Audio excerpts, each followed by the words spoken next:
Саламатсыздар ма, құрметті әріптестер. Мына сіздерге екінші әр 90-ның өз сыныптарыңызға беретін пән бойынша үлгерімдерін қалай алу керек екенін мен сіздерге қазір көрсетіп өткім келіп тұр. Яғни сіздер күнделік кезекке кірген кезде жалпы терезе ашылады, жұмыс терезесі. Яғни осы жерде біз есептер деген бөлім тұрады, қарасаңыздар. Яғни осы есептер деген бөлімге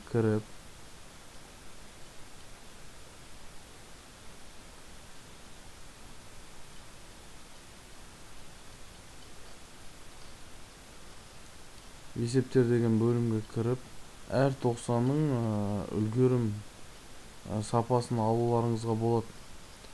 Ол бойынша, пән бойынша мұғалімге, яғни үлгерім деген тұр. Мектеп, сыныптар, оқушылар және пән бойынша. Яғни сіздер бұл жерде пән бойынша таңдайсыздар.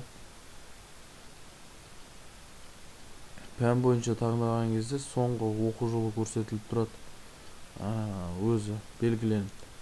Енді осы жерде сіздер өз пәндеріңізді таңдайсыздар. Мысалы, маған керегі информатика. Информатикадан берілетін пән мұғалімдері ашылады. Яғни өзіңіздің пәннің өзіңізді таңдап аласыз. Сізге керегі қай 90? Яғни маған қазір керек 290 пән бойынша менің сыныптарыма, мен беретін сыныптардың үлгерімі қажет. Яғни 290-ды басам. Есепті құрастыру деген бөлімді таңдаймын. Яғни қарап отырсаңыздар, менің барлық беретін сыныптарымның сабақ үлгерімдері, яғни неше үздік, жалпы оқушылар саны шығады, менің топтарым шығады, менің сыныбым және топтарым шығады. Және мына жерде мен таңдап алған 290 оқушыларым, менің әр сыныптағы өз топтарымдағы неше оқушы екенін білем. Және мына жерде оның нешеуі үздік, оның нешеуі жақсы, оның нешеуі орта. Және нешеуі бағаланды, нешеуі бағаланды, не баға қойылмады. Енді сіздер мына жерде үлгеріміне қарасаңыздар, міндетті мына жерде қойылмай қалған оқушының несі шығады.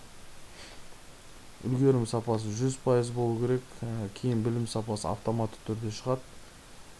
Жалпы пайыз көрсеткіш көрсетілетін болады.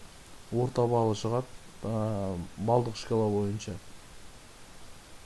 Осылай барлығыңыз қарап шықсаңыздар, сіздерде сыныптарыңызда, топтарыңызда баға қойылмай қалған, яғни үлгерімі 100%-ға жетпей тұрған жағдайлар болып жатыр.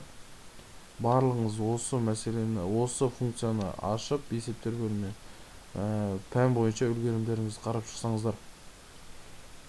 Қойылмай қалған оқушылар болса, бағаларын қойып туырласаңыздар.